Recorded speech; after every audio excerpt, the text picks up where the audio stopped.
Hello everyone, study for you में आपका स्वागत है। बिहार दरोगा का एडुटेरिया का प्रैक्टिस सेट नंबर हम आज 12वां करेंगे। 11 तक मैंने वीडियो अपलोड कर दिया है, तो आप प्ले लिस्ट में जाके उसे देख सकते हैं। और चैनल पर नए हैं तो सब्सक्राइब कर लीजिए, वीडियो को लाइक और शेयर कर लीजिए। आप चैनल को सब्सक्राइब ज़्यादा नहीं कर रहे हैं तो चैनल को ज़्यादा सब्सक्राइब कीजिए। वीडियो पूरा देखिए, अगर आपको वीडियो अच्छा लगे तभी सब्सक्राइब कीजिए, नहीं तो मत कीजिए। तो बिना देरी के हम स्टार्ट करते हैं आज का फर्स्ट क्वेश्चन। तो फर्स्ट क्वेश्चन हमारा है, राष्ट्रीय संस्कृति महोत्सव 2023 का आयोजन कहाँ किया गया है। तो राष्ट्रीय संस्कृति महोत्सव 2023 का आयोजन किया गया है मुंबई में। ऑप्शन नंबर बी हमारा राइट आंसर हो जाएगा। और काला घोड़ा महोत्सव भी मुंबई में हुआ है, जो कि मैंने करंट अफेयर्स में आपको बताया है। बजट 2023-24 के अनुसार प्रभावी राजस्व घाटा जीडीपी का कितना प्रतिशत है। तो बजट जो हमारा 2023-24 आया है उसमें राजस्व घाटा जीडीपी का 1.7% है। ऑप्शन नंबर हमारा बी हो जाएगा करेक्ट आंसर। बजट 2023-24 में किए गए घोषणा के अनुसार नई कर व्यवस्था में कितने रुपए तक आय वाले व्यक्तियों को कोई कर का भुगतान नहीं करना होगा। अगर बजट ये जो हमारा बजट 2023-24 आया है उसके अनुसार है कि 7 लाख से जो व्यक्ति है 7 लाख के आय है उसका वार्षिक, तो वह कर भुगतान नहीं करेगा। तो ऑप्शन नंबर हमारा बी हो जाएगा करेक्ट आंसर। आर्थिक समीक्षा 2022-23, ये ध्यान दीजिए 22-23 है। 22-23 के अनुसार भारत का वैक्सीन निर्माण में कौन सा स्थान रहा है। तो वैक्सीन निर्माण में भारत पहले स्थान पर रहा है। और जो आर्थिक समीक्षा होता है वो बजट होने के ठीक एक दिन पहले होता है, तो ये आप ध्यान रखिएगा। तो हमारा ऑप्शन नंबर ए हो जाएगा, पहले नंबर पर वैक्सीन निर्माण में हमारा भारत है। EOS-7 उपग्रह का प्रक्षेपण किस प्रक्षेपण यान से हुआ है। तो EOS-7 का जो प्रक्षेपण हुआ है वो हुआ है SSLV-D2। ऑप्शन नंबर ए हो जाएगा हमारा करेक्ट आंसर। और EOS जो 6 है उसका प्रक्षेपण हुआ है हमारा 06 PSLV-C54 के द्वारा हुआ है। ऑपरेशन सद्भावना को किसके द्वारा शुरू किया गया है। तो ऑपरेशन सद्भावना इंडियन आर्मी के द्वारा शुरू किया गया, तो आर्मी हो जाएगा हमारा आर्मी के द्वारा। ऑप्शन नंबर बी हो जाएगा करेक्ट आंसर। भारत के 28वें महालेखा नियंत्रक कौन बने हैं। तो भारत के बन गए हैं महालेखा नियंत्रक जो कि 28वें नंबर के, वो Shri SS Dubey ji. Option number A हो जाएगा हमारा करेक्ट आंसर। विश्व स्वास्थ्य दिवस 2023 का विषय था। तो 7 अप्रैल को विश्व स्वास्थ्य दिवस मनाया जाता है।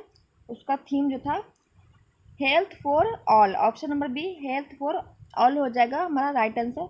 और विश्व स्वास्थ्य दिवस 7 अप्रैल को मनाते हैं। और इसका मुख्यालय कहाँ है। तो इसका मुख्यालय जिनेवा में है, WHO का।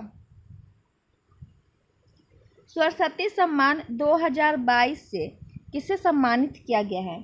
तो सरस्वती सम्मान 2022 से शिव शंकरी को सम्मानित किया गया है। 2022 का ये ध्यान दीजिएगा।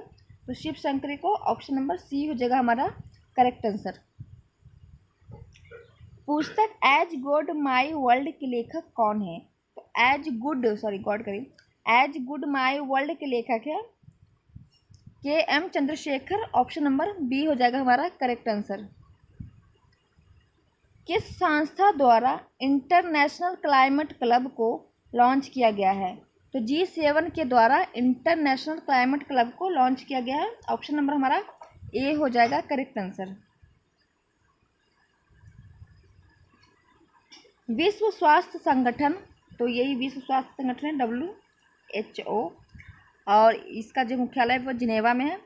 और भारत में ये इसकी स्थापना 7 अप्रैल को ही थी। तो स्वास्थ्य दिवस भी 7 अप्रैल को ही मनाया जाता है। तो विश्व स्वास्थ्य संगठन के नए मुख्य वैज्ञानिक रूप में किसे नियुक्त किया गया है। तो विश्व स्वास्थ्य संगठन में नए मुख्य वैज्ञानिक के रूप में नियुक्त किया गया है जेरेमी फरार को। ऑप्शन नंबर बी हो जाएगा हमारा जेरेमी फरार करेक्ट आंसर। मुख्यमंत्री देव दर्शन यात्रा योजना की शुरुआत किस राज्य द्वारा की गई है? तो मुख्यमंत्री देव दर्शन यात्रा की जो योजना है यह गोवा सरकार ने शुरू की है। ऑप्शन नंबर ए हो जाएगा राइट आंसर। गोवा की राजधानी पणजी है। ब्रजबंसी लाल जिनका हाल ही में निधन हो गया है उनका संबंध किस क्षेत्र से था? तो ब्रजबंसी लाल थे जो कि पुरातत्व से संबंधित थे। ऑप्शन नंबर बी हो जाएगा पुरातत्व हमारा करेक्ट आंसर। किस राज्य द्वारा गौ सेवा आयोग विधेयक को पारित किया गया है? तो गौ सेवा आयोग विधेयक पारित किया गया है महाराष्ट्र में। ऑप्शन नंबर ए हो जाएगा हमारा Maharashtra right answer. M3M Huron global rich list में 2023 में पहले स्थान पर कौन है? तो M3M Huron global rich list में पहले स्थान पर है मुकेश अंबानी। तो ऑप्शन नंबर ए हो जाएगा हमारा राइट आंसर। पहले स्थान पे भारत के मुकेश अंबानी, दूसरे स्थान पे गौतम अडानी और तीसरे स्थान पे साइरस पूनावाला। विश्व महिला मुक्केबाजी चैंपियन 2023 में नीतू घंघास ने कौन सा पदक जीता है? तो नीतू घंघास है जो कि मुक्केबाजी से संबंधित है, मुक्केबाजी चैंपियन में स्वर्ण पदक जीती हैं। ऑप्शन नंबर ए हो जाएगा करेक्ट आंसर। वैश्विक आतंकवाद सूचकांक 2023 में आतंकी प्रभावित देशों में भारत का कौन सा स्थान है? तो वैश्विक आतंकवाद सूचकांक 2023 में जो भारत का स्थान है वो 13वां है। ऑप्शन नंबर सी हो जाएगा 13वां राइट आंसर। और पहले स्थान पर है अफगानिस्तान है। अफगानिस्तान की राजधानी काबुल है। हाल ही में चीन के, अब तो शायद राजधानी चेंज हो गया है तो आप एक बार चेक कर लीजिएगा। हाल ही में चीन के राष्ट्रपति ने पुनः राष्ट्रपति का पदभार संभाला है, वह उनका कौन सा कार्यकाल है? तो हाल ही में जो चीन के राष्ट्रपति हैं उन्होंने फिर से पदभार संभाला, तो शी जिनपिंग है, वही तीसरी बार चीन के राष्ट्रपति बन गए हैं। तो ऑप्शन नंबर हमारा तीसरा हो जाएगा राइट आंसर। और आप कमेंट करके बताइए भारत और अफगानिस्तान के बीच कौन सी लाइन खींची गई है? राष्ट्रीय विज्ञान दिवस 2023 का विषय था।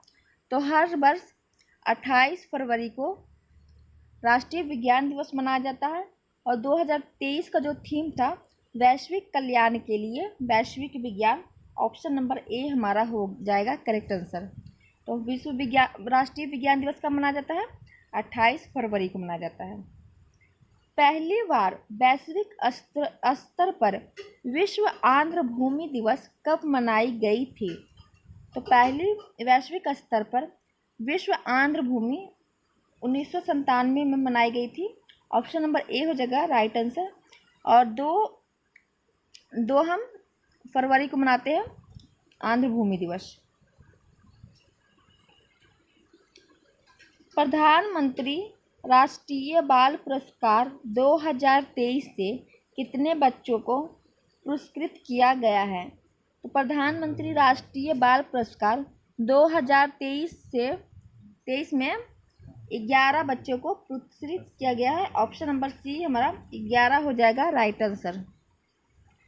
नाटो का 31वां देश मार्च 2023 में कौन बना है?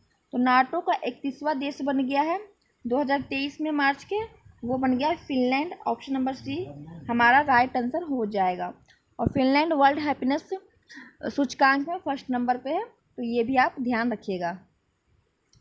बिहार खादी तथा हैंडलूम का ब्रांड एम्बेसडर किसे बनाया गया है? तो बिहार खादी तथा हैंडलूम का ब्रांड एम्बेसडर बनाई गई हैं मैथिली ठाकुर को। ऑप्शन नंबर ए हमारा हो जाएगा राइट आंसर। आपने मैथिली ठाकुर का गाना तो सुना ही होगा।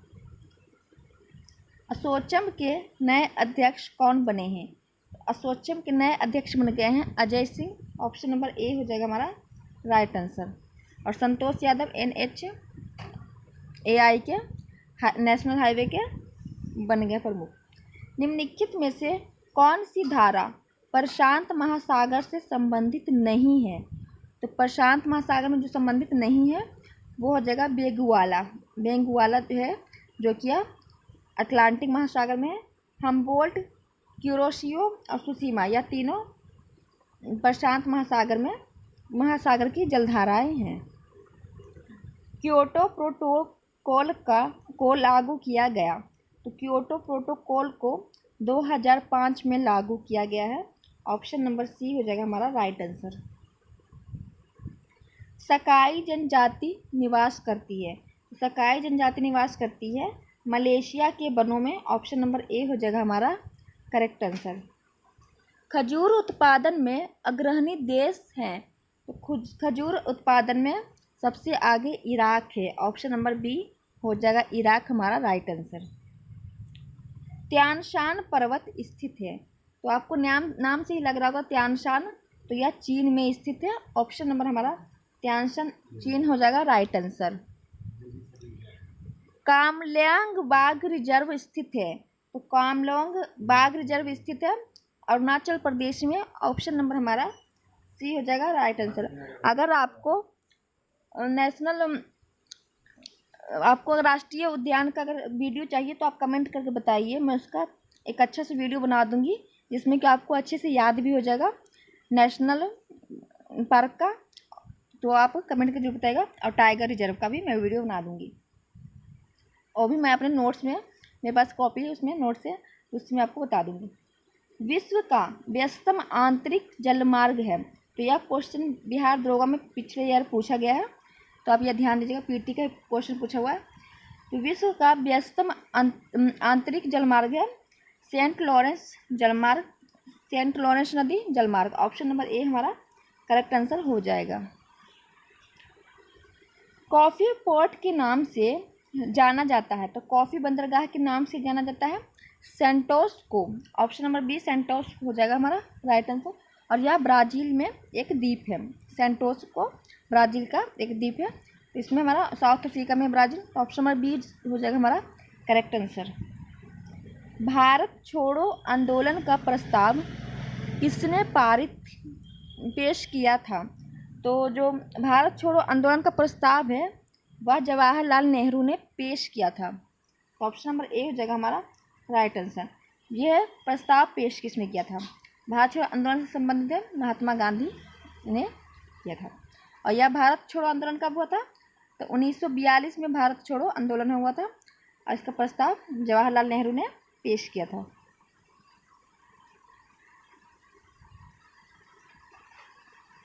और भारत छोड़ो आंदोलन में ही करो या मरो का नारा भी दिया गया था, गांधी जी ने दिया था करो या मरो। पालखेड़ा का युद्ध किसके किसके मध्य हुआ था। तो जो पालखेड़ा का युद्ध है वो हुआ था 1928 में, और यह बालाजी विश्वनाथ और निजाम मुल्क के बीच हुआ था। तो ऑप्शन नंबर ए हो जाएगा हमारा राइट आंसर। और 1928 में हुआ था और इसमें बालाजी विश्वनाथ जी जीत गए थे और निजाम मुल्क हार गए थे। तो ऑप्शन नंबर हमारा ए हो जाएगा राइट आंसर।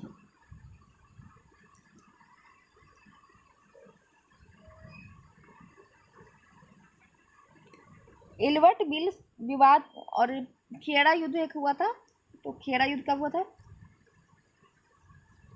इसका मैंने कब बताया आपको, 1728 होगा, सॉरी मैंने 19 आई थिंक बता दिया, 1728। और खेड़ा का युद्ध हुआ था 1707 में, और एक खेड़ा संकरी का युद्ध हुआ था वो कि 1724 में। इलवर्ट बिल विवाद के कारण किस गवर्नर जनरल को त्यागपत्र देना पड़ा था।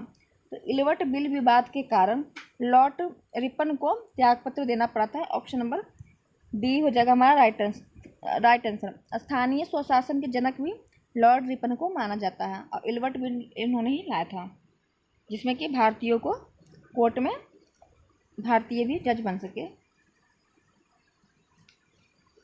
किस अधिनिवेशन में गांधी जी ने कहा था कि गांधी मर सकता है परंतु गांधीवाद नहीं। तो यह अधिवेशन था कराची का अधिवेशन, जिसकी अध्यक्षता की थी सरदार वल्लभ भाई पटेल ने, और यह 1931 में हुई थी कराची में, और इसकी अध्यक्षता सरदार पटेल जी ने की थी। और इसी में गांधी जी ने कहा था कि गांधी मर सकता है परंतु गांधीवाद नहीं। अब हमारा मिलान करना है। तो ईस्ट इंडिया एसोसिएशन पहले देखते हैं। नौजवान सभा का हुआ था 1619 में। सोशल सर्विस लीग हुई थी 1911 में। तत्वबोधनी सभा हुआ था 1839 में। और ईस्ट इंडियन एसोसिएशन हुआ था 1866 में। तो इसमें हमारा चार के बाद क्या हो जाएगा, 2 4 2 1 4 2 1 3 हो जाएगा correct answer. 4 2 1 3 option number B हो जाएगा हमारा राइट आंसर। असहयोग आंदोलन चलाने का प्रस्ताव किस कांग्रेस अधिवेशन में पारित किया गया था? तो असहयोग आंदोलन 1920 में स्टार्ट होता है और चौरा चौरी कांड के बाद गांधी जी ने 1922 में असहयोग आंदोलन को वापस ले लिया था। तो यह जो प्रस्ताव आया था वो नागपुर अधिवेशन में पारित हुआ था। ऑप्शन नंबर बी नागपुर अधिवेशन हमारा करेक्ट आंसर हो जाएगा। सल्तनत युग का अकबर किसे जाना जाता है? तो सल्तनत युग का अकबर जाना जाता है फिरोज शाह तुगलक को। ऑप्शन नंबर डी हमारा हो जाएगा राइट आंसर। और फिरोज शाह तुगलक ने ब्राह्मणों पर भी जजिया कर लगाया था। जजिया कर वो कर होते थे जो गैर मुसलमानों को देना पड़ता था, मतलब हिंदुओं को देना पड़ता था। प्रसिद्ध दर्शन द्वैतवाद का प्रतिपादन किसने किया था? जो ये दर्शन है द्वैतवाद, इसका प्रतिपादन किए थे निम्बकाचार्य ने। ऑप्शन नंबर बी निम्बकाचार्य हमारा करेक्ट आंसर हो जाएगा। किस मुगल शासक को शाही दरवेश कहा जाता है? तो शाही दरवेश, जिंदा पीर, ये सब औरंगजेब को कहा जाता है। ऑप्शन नंबर हमारा सी हो जाएगा राइट आंसर। किस स्थान से युगल शवदाह का प्रमाण मिला है? तो युगल शवदाह में एक से ज़्यादा शव को दफन किया जाता था, तो उसे युगल शवदाह कहते हैं। और यह मिला था कालीबंगा और लोथल में। तो अगर लोथल होता तो लोथल हो जाता आंसर, कालीबंगा की जगह। तो कालीबंगा और लोथल में युगल शवदाह का प्रमाण मिला है। तो ऑप्शन नंबर सी हो जाएगा हमारा करेक्ट आंसर। मोहनजोदड़ो को मृतकों का टीला कहा जाता है। यहाँ महान स्नानागार मिले थे, अन्नागार मिले थे। बुर्ज होम में घर मिला था जो कि गड्ढे में बना हुआ था। वैदिक देव मंडल में निम्न में से किसे युद्ध का देवता माना जाता है? तो वैदिक देव मंडल में युद्ध का देवता इंद्र को माना जाता है। ऑप्शन नंबर बी हो जाएगा इंद्र हमारा राइट आंसर। इंद्र को वर्षा का देवता भी माना जाता है। निम्नलिखित में से किस शासक को स्वर्ण सिक्के जारी करने का श्रेय दिया जाता है? तो स्वर्ण सिक्के जारी करने का श्रेय दिया जाता है विमकंड फिसेसिस को। ऑप्शन नंबर बी हो जाएगा राइट आंसर।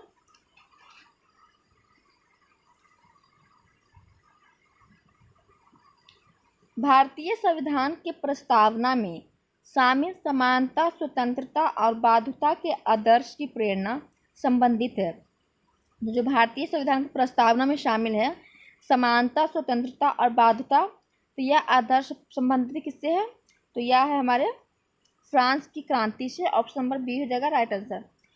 आप कमेंट करके बताइए कि आपको प्रस्तावना की वीडियो चाहिए, तो कमेंट करके बताइए। मैं एक वीडियो बना दूंगी जो कि आपको अच्छे से याद भी करवा दूंगी प्रस्तावना। तो कमेंट करके बताइए आपको चाहिए कि नहीं। प्रस्तावना तो आपको याद होना ही चाहिए, एक दो क्वेश्चन उससे भी आ ही जाते हैं। और पॉलिटी में प्रस्तावना से और मौलिक अधिकार से एक क्वेश्चन आना ही आना है अनुसूचियों से। अनुसूची, मौलिक अधिकार, प्रस्तावना, ये तीनों आपके लिए बहुत इम्पोर्टेंट है। किस वाद के फैसले से सर्वोच्च न्यायालय ने सर्वप्रथम घोषित किया कि उद्देशिका संविधान का हिस्सा नहीं है? तो वेरुवाड़ी केस आया था, उसमें सर्वोच्च न्यायालय ने बोला था जो उद्देशिका है वो संविधान का हिस्सा नहीं माना था। तो ऑप्शन नंबर हमारा ए हो जाएगा राइट आंसर। फिर दोबारा आया केशवानंद भारती केस, उसमें उद्देशिका को संविधान का हिस्सा फिर माना गया है। तो इसमें हमारा नहीं माना गया पूछेगा तो ऑप्शन नंबर ए हो जाएगा। और संविधान का हिस्सा माना गया तो पूछेगा तो केशवानंद भारती केस हो जाएगा। प्रत्यक्ष बंदीकरण अधिनियम के अंतर्गत एक व्यक्ति पर बिना मुकदमा चलाए कितनी समय तक बंदी बनाया जा सकता है? प्रत्यक्ष बंदीकरण जो अधिनियम है उसके अंतर्गत किसी व्यक्ति को अगर पुलिस वगैरह ने गिरफ्तार कर लिया है बिना मुकदमा चलाए, उसको सिर्फ 3 महीने ही बंदी बना कर रख सकता है, उससे ज़्यादा नहीं रख सकता है। तो ऑप्शन नंबर बी हमारा 3 मंथ हो जाएगा राइट आंसर। राज्य विधानमंडल की बैठक आयोजित करने के लिए कोरम, जो कि गणपूर्ति को बोलते हैं, गणपूर्ति क्या है? तो कुल सदस्य का 10वां भाग उपस्थित होना चाहिए। ऑप्शन नंबर हमारा सी हो जाएगा राइट आंसर। कोई भी राज्य विधानमंडल की जो बैठक होगी उसमें जो गणपूर्ति है कुल सदस्य का 10वां भाग उपस्थित होना चाहिए। यदि किसी राज्य की विधानसभा का अध्यक्ष पद त्यागना चाहे तो उसे अपना त्याग पत्र देना चाहिए। जैसे कि ओम बिरला है क्या, वो लोकसभा के अध्यक्ष है, तो वो अपना त्याग पत्र देना चाहेंगे तो किसे दे सकते हैं? तो वो लोक अध्यक्ष को दे सकते हैं, लोकसभा उपाध्यक्ष को। वैसे विधानसभा में जो अध्यक्ष है वो अपना त्याग पत्र विधानसभा के उपाध्यक्ष को देंगे। तो इसमें हमारा उपाध्यक्ष ऑप्शन नहीं है। मुख्यमंत्री को नहीं देंगे, राज्यपाल को भी नहीं देंगे, राज्य के मुख्य न्यायाधीश को भी नहीं देंगे। उपाध्यक्ष को देते जो कि विधानसभा के उपाध्यक्ष होते। तो इसमें उपाध्यक्ष का ऑप्शन नहीं है, तो इसमें हमारा राइट आंसर हो जाएगा इनमें से कोई नहीं। ऑप्शन नंबर डी हो जाएगा राइट आंसर।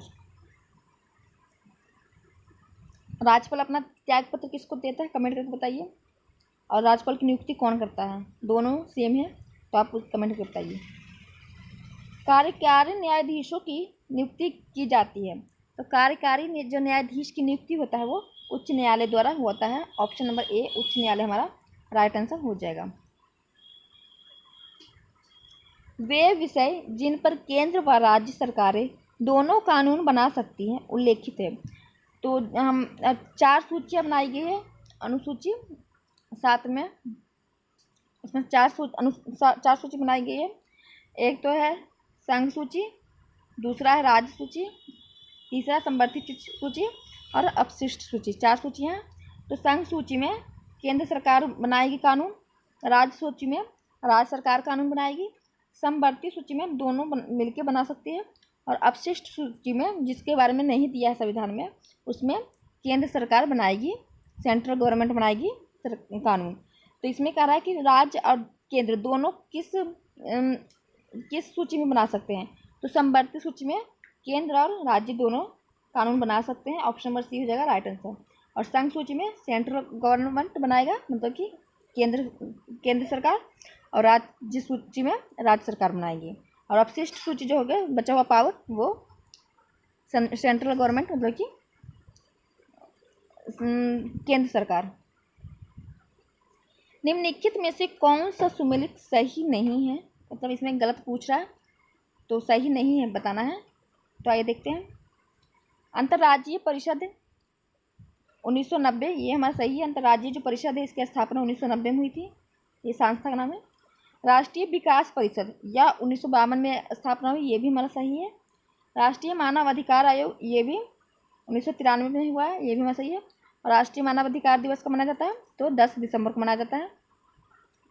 और राज्य पुनर्गठन आयोग, तो राज्य पुनर्गठन आयोग जो है वो 1953 में आया था, और इसकी जो अधिनियम आया था वो 1956 में आया था। तो यहाँ पे अगर अधिनियम होता राज्य पुनर्गठन अधिनियम तब ये सही होता। तो यहाँ आयोग आया था 1953 में, तो ये हमारा गलत हो जाएगा, इसमें करेक्ट नहीं पूछा है। तो ऑप्शन नंबर डी हो जाएगा हमारा इस हिसाब से करेक्ट आंसर। इसमें पूछा कौन सुमेलित नहीं है, तो डी सुमेलित नहीं है। भारतीय संविधान में कौन सा अनुच्छेद कारखानों में बालकों के नियोजन को प्रतिषेध करता है? तो कारखानों में बालकों का नियोजन को प्रतिषेध करता है अनुच्छेद 24। ऑप्शन नंबर हमारा बी हो जाएगा राइट आंसर। 14 वर्ष से कम बच्चों को मतलब कारखाने में काम करने की अनुमति नहीं है, वो भी छोटे मोटे नहीं, जैसे कि बड़े बड़े काम जैसे पटाखे जलाना, ये सब में बच्चों को खतरा हो सकता है, जिसमें 14 वर्ष से कम बच्चों को नहीं जाना है। ये है अनुच्छेद 24 में बाल श्रम के बारे में दिया हुआ है, मतलब बच्चों के श्रम के बारे में अनुच्छेद 24 में। निम्नलिखित में से कौन सा प्रस्ताव सरकार द्वारा प्रस्तुत किया जा सकता है? तो सरकार द्वारा विश्वास प्रस्ताव जारी किया जा सकता है, प्रस्तुत किया जा सकता है। ऑप्शन नंबर ए हो जाएगा विश्वास पत्र प्रस्ताव राइट आंसर। अगर आप विश्वास प्रस्ताव आता तो सरकार अपना विश्वास प्रस्ताव लाती है। फिर अब क्या है, तेल शोधक कारखाना और राज्य। तो तेल शोधक कारखाना उसके राज्य के बारे में बताना। कोयली जो है तेल शोधन कारखाना वो गुजरात में है, तो ये हमारा सही है, इसमें गलत बताना है, ध्यान दीजिएगा। नुमालीगढ़ है जो कि असम में, ये भी हमारा करेक्ट है। नागपट्टिनम है जो कि आंध्र प्रदेश में नहीं तमिलनाडु में है, तो ये हमारा गलत हो जाएगा।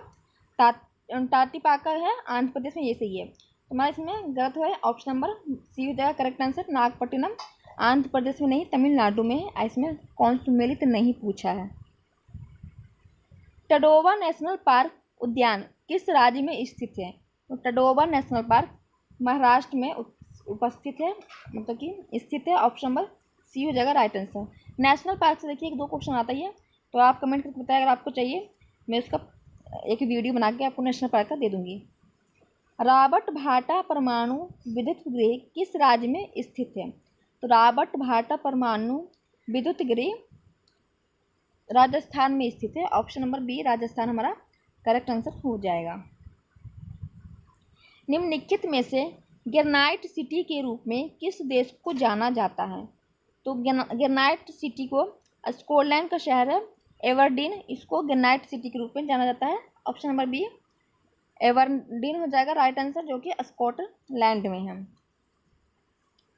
और फ्री में पैड देने वाला भी स्कॉटलैंड फर्स्ट देश था। सरहिंदी गांधी के उपनाम से किस व्यक्ति को जाना जाता है? सरहिंदी या फिर सीमांत गांधी, दोनों हम अब्दुल गफ्फार खान को कहते हैं। ऑप्शन नंबर ए हो जाएगा राइट आंसर। भारत मानव की कौन सी क्रिया जलवायु द्वारा सर्वाधिक प्रभावित होती है? तो मानव की कृषि के द्वारा जो मिट्टी है उर्वरक मतलब कि ज़्यादा फसल उगाने से, उसमें एक ही फसल उगाने से उर्वरक की क्षमता खत्म हो जाती है। मानव की जो कौन सी क्रिया जलवायु द्वारा सर्वाधिक प्रभावित होती है, तो वह कृषि है। ऑप्शन नंबर सी हो जाएगा हमारा राइट आंसर।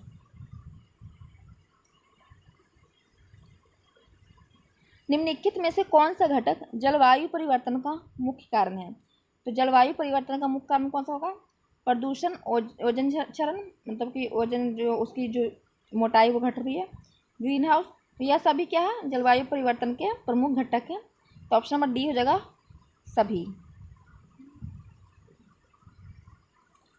भारत में आर्गो इकोलॉजिकल जोन्स की संख्या कितनी है? तो भारत में आर्गो इकोलॉजिकल जोन्स की संख्या 20 है। ऑप्शन नंबर सी 20 हमारा राइट आंसर हो जाएगा। राष्ट्रीय बागवानी परिषद की स्थापना कब हुई थी? तो राष्ट्रीय बागवानी परिषद की स्थापना 1984 में हुई थी। ऑप्शन नंबर डी हमारा राइट आंसर हो जाएगा। विश्व आपदा नियंत्रक दिवस कब मनाया जाता है? तो विश्व आपदा नियंत्रक दिवस 13 अक्टूबर को मनाया जाता है। ऑप्शन नंबर सी हो जाएगा हमारा राइट आंसर। प्रोटीन संश्लेषण का सही क्रम कौन सा है? तो प्रोटीन संश्लेषण में पहले डीएनए, फिर आरएनए, एमिनो एसिड और प्रोटीन। ऑप्शन नंबर ए डीएनए, आरएनए, एमिनो एसिड और प्रोटीन, यह हमारा प्रोटीन संश्लेषण का सही क्रम है। ऑप्शन नंबर ए हो जाएगा करेक्ट आंसर। केंद्रिका में उपस्थित में से क्या नहीं पाया जाता है? तो केंद्रिका में क्या उपस्थित नहीं पाया जाता है? तो कार्बोहाइड्रेट नहीं पाया जाता है। डीएनए में 5% पाया जाता है, 5% डीएनए पाया जाता है केंद्रिका में, 10% आरएनए और 85% प्रोटीन। तो केंद्रिका में तीनों पाया जाता है, तो कार्बोहाइड्रेट नहीं पाया जाता है। ऑप्शन नंबर बी हमारा हो जाएगा करेक्ट आंसर। केंद्रिका में क्या नहीं पाया जाता पूछ रहा, तो कार्बोहाइड्रेट। निम्नलिखित में से कौन प्रोटोजोआ जनित रोग है? तो प्रोटोजोआ जनित रोग है मलेरिया, निंद्रा रोग, कालाजार, यह तीनों क्या है प्रोटोजोआ जनित रोग है। तो इनमें से सभी हमारा डी हो जाएगा राइट आंसर। निम्नलिखित में से कौन सा एक प्रकाश संश्लेषी वर्णन नहीं है? तो प्रकाश संश्लेषण इसमें कौन सा नहीं करता है, इसमें बताना है। तो एंथ्रोसाइनिन है जो कि प्रकाश संश्लेषी वर्णक नहीं है।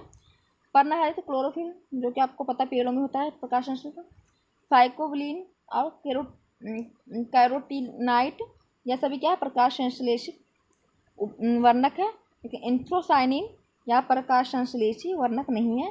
तो ऑप्शन नंबर हमारा डी हो जाएगा करेक्ट आंसर। पादप में उपस्थित कोशिका भित्ति निम्नलिखित में से किससे निर्मित होती है? जो पादप में कोशिका भित्ति बनी होती है वह सेलुलोज की बनी होती है। ऑप्शन नंबर सी सेलुलोज हो जाएगा हमारा right answer. Option number C cellulose की बनी होती है पादप में कोशिका भित्ति। पौधों में लचीलापन किस अस्थायी ऊतक के कारण होता है?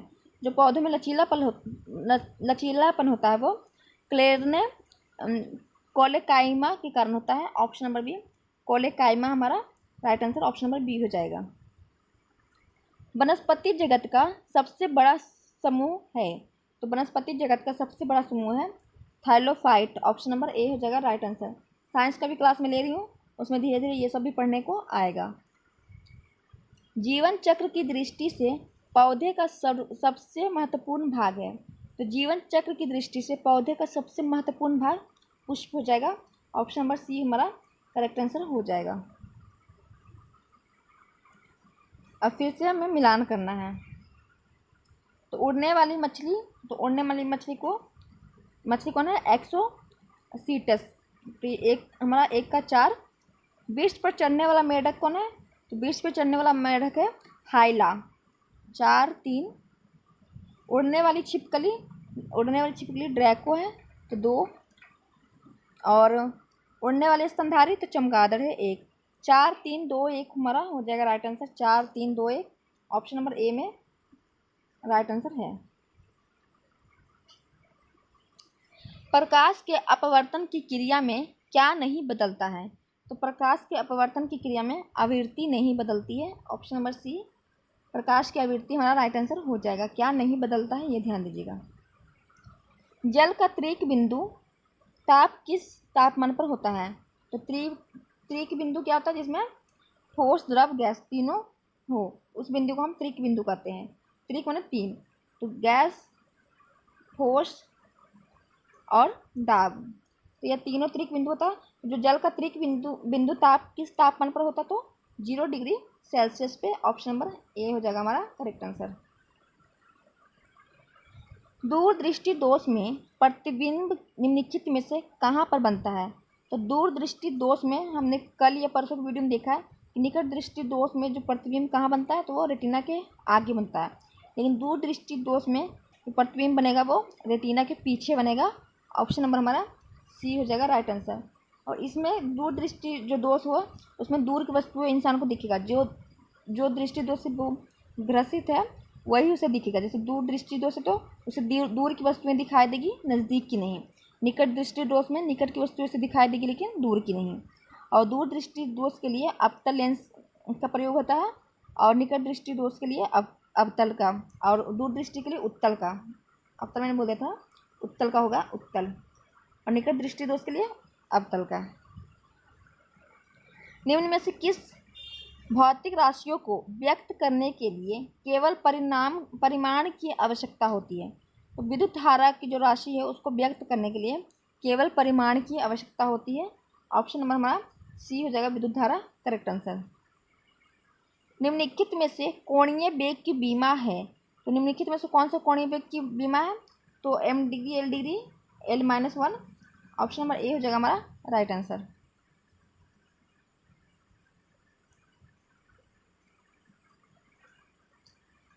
भाप अगार गैस मिश्रण होता है, तो भाप अगार गैस मिश्रण होता है CO एंड H2 का। CO मतलब कार्बन मोनोऑक्साइड और H2 मैंने आपको मैंने बताया क्या है।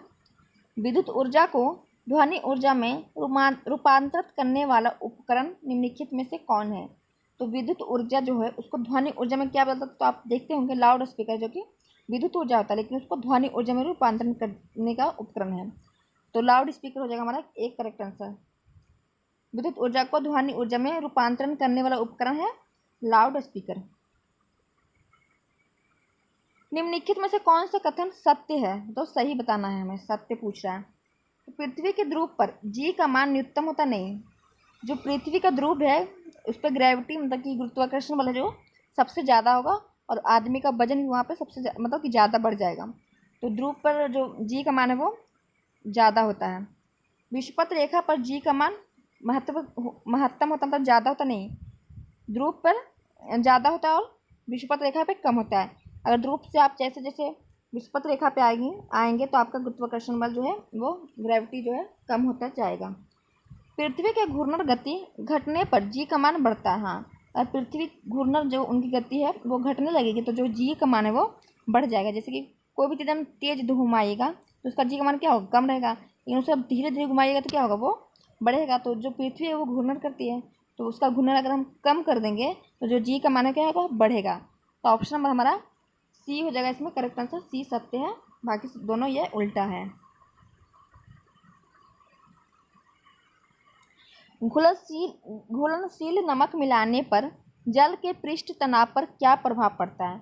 घुलनशील नमक मिलाने पर जो जल का पृष्ठ तनाव है वो बढ़ता है। ऑप्शन नंबर ए हो जाएगा हमारा राइट आंसर। वीडियो रिकॉर्डिंग हो रही है ना। ट्यूमर का पता लगाने के लिए निम्नलिखित में से किसका उपयोग किया जाता है। तो ट्यूमर का पता लगाने के लिए आर्सेनिक 74 का उपयोग किया जाता है। ऑप्शन नंबर सी आर्सेनिक 74 हो जाएगा हमारा राइट आंसर। आधुनिक आवर्त सारणी के वर्ग में ऊपर से नीचे आने पर तत्वों का आकार क्या होगा, बढ़ेगा। आधुनिक जो आवर्त सारणी है उस पर अगर ऊपर से आप नीचे आएंगे तो तत्वों का क्या आकार बढ़ेगा। तो ऑप्शन नंबर हमारा ए बढ़ता है, राइट आंसर हो जाएगा। सिल्वियनाइट निम्नलिखित में से किस धातु का अयस्क है। तो सिल्वियनाइट सोना का अयस्क है। ऑप्शन नंबर बी हो जाएगा करेक्ट आंसर। सिंथेटिक कंबल, स्वेटर इत्यादि बनाने में ऊन के विकल्प के रूप में इस्तेमाल होने वाला पॉलीमोलिक फाइबर क्या है।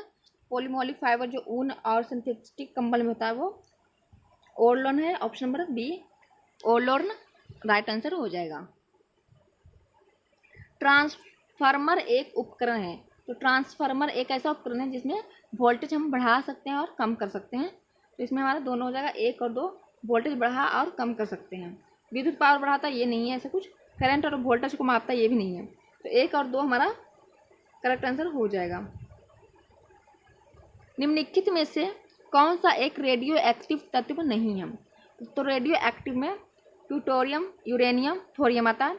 टाइटेनियम है जो कि रेडियो एक्टिव तत्व नहीं है, तो इसमें हमारा नहीं पूछा था। ऑप्शन नंबर बी हो जाएगा करेक्ट आंसर। निम्नलिखित में से कौन सी घटना प्रकाश के अपवर्तन का उदाहरण नहीं है। प्रकाश अपवर्तन होता तो तारे का टिमटिमाना प्रकाश अपवर्तन का ही कारण है। पानी में जो डूबी हुई छड़ होती है वो मुड़ा हुआ दिखाई देता है, वो भी प्रकाश अपवर्तन के कारण ही दिखाई देता है। सूर्य उदय से जो पूर्व या सूर्य अस्त के जो बाद हमें आकाश जो दिखाई देता है, जैसे सूर्य उदय से पूर्व तथा सूर्य अस्त के पश्चात भी दिखाई देना, वो क्या है, प्रकाश अपवर्तन के कारण होता है। हीरे के चमकना क्या है। तो हीरे का चमकना होता है हमारा वो क्या कहते हैं, पृष्ठ मतलब कि जो वर्षा होती है ना, पृष्ठ अभी मतलब कि ध्यान में नहीं आ रहा, इसमें हमारा गलत हो जाएगा डी आंसर। पृष्ठीय छनाव के व्याकरण पृष्ठ ऐसे कुछ ध्यान नहीं आ रहा।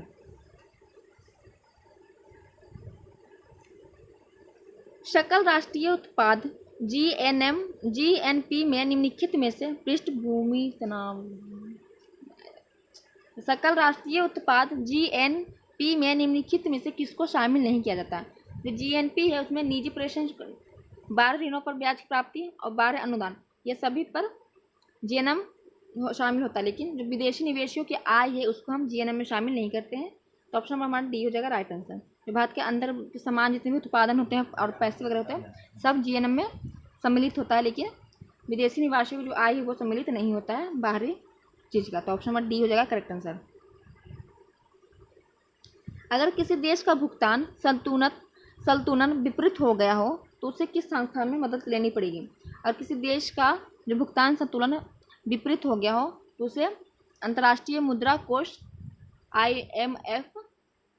IMF से मदद लेनी होगी। इंटरनेशनल मॉनेटरी फंड इसका फुल फॉर्म होता है।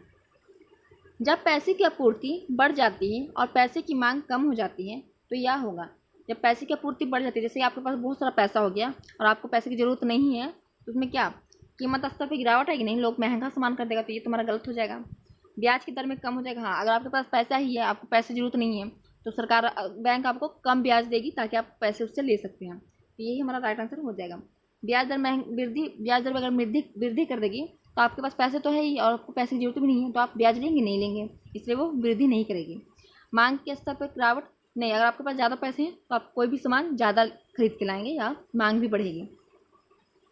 तो इसमें हमारा ऑप्शन नंबर बी हो जाएगा करेक्ट आंसर। यूनियन बजट में राजकोषीय घाटा निम्न में से किसके बराबर है। तो यूनियन बजट में जो राष्ट्र की राजकोषीय घाटा है वह आंतरिक और बाह्य उधार में शुद्ध वृद्धि है। ऑप्शन नंबर ए हो जाएगा करेक्ट आंसर। निम्नलिखित में से कौन भारत में सेवा क्षेत्र का हिस्सा नहीं है? तो सेवा क्षेत्र किसमें आता है? तृतीय में आता है, तो प्राथमिक में आता है कृषि, और दूसरा में निर्माण, और तृतीय में सेवा आता है। तो हमारा पहला ये इसमें क्या है? सेवा क्षेत्र मतलब तृतीय श्रेणी में। परिवहन सेवा में है, होटल और रेस्टोरेंट क्या हमें सेवा देती है। परिवहन जैसे कि परिवहन क्या हमें सेवा ही देती है। बीमा भी क्या है? सेवा में है। तो निर्माण क्या, यह द्वितीय श्रेणी में आती है। तो यही हमारा हो जाएगा इसमें ऑप्शन नंबर बी, सेवा क्षेत्र में हिस्सा नहीं है। बाकी 5 क्वेश्चन मैथ का है, तो मैथ को आप खुद ही बना लीजिएगा। तो वीडियो कैसा लगा कमेंट करके बताइएगा, और सब्सक्राइब चैनल को जरूर कीजिएगा। और आपको वीडियो कैसा लग रहा है, अच्छा लग रहा है कि नहीं। 12 में आ गया, और कल 13 प्रैक्टिस सेट है, उसमें प्रीवियस क्वेश्चन दिया हुआ है, तो कल हम वो देखेंगे। 13, 14, 15 में आई थी, प्रीवियस क्वेश्चन दिया हुआ है बिहार दरोगा का, तो वो भी हम देखेंगे कल परसों। और मैंने आपको कौन सा मैंने बोला था कि ध्यान में नहीं आ रहा, तो आपको मैं वो दिखाती हूँ। उसका डेफिनेशन में आई थिंक दिया होगा। हाँ, पृथ्वी के घूर्णन, नहीं ये भी नहीं था। हीरे का चमकना था। हाँ, हीरे का चमकना प्रकाश के पूर्ण आंतरिक परिवर्तन है, यही मेरे दिमाग में नहीं आया था। प्रकाश के जो पूर्ण आंतरिक परिवर्तन होता है उसमें हीरे का चमकना होता है। तो आपको PDF चाहिए तो आप जाके डिस्क्रिप्शन में टेलीग्राम लिंक दिया हुआ, तो आप उसे जाके ज्वाइन कीजिए, और उसमें आपको PDF मिल जाएगा। 5 मैंने PDF डाल दिया है, बाकी मैं डाल दूँगी। तो वीडियो कैसा लगा कमेंट करके जरूर बताइए। Thank you so much guys. Channel को सब्सक्राइब और शेयर जरूर कीजिए, और वीडियो को लाइक कीजिए। Thank you so much guys.